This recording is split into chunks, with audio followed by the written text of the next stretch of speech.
మేకలబండ నల్ల పోషమ్మ జగదాంబ మాతాకి పోతలింగన్నకు పోతరాజుకు.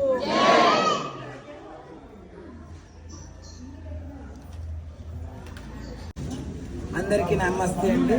ఇక్కడ అమ్మవారి బంగారు పాదం వెలిసింది. అమ్మవారు గర్భాలయంలో నుంచి ఒక పాదం ఇక్కడ వేయడం జరిగింది. ఇప్పుడు ఈ పాదం ఎక్కడుంది అంటే మేకలబండ నల్లపోచమ్మ అమ్మవారి అడుగు అన్నమాట.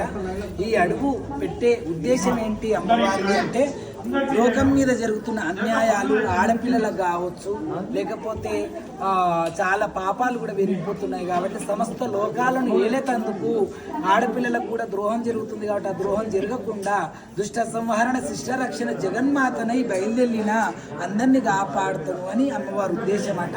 అందుకే అమ్మవారి ఇక్కడ పాదం మోపడం జరిగింది అని అమ్మవారే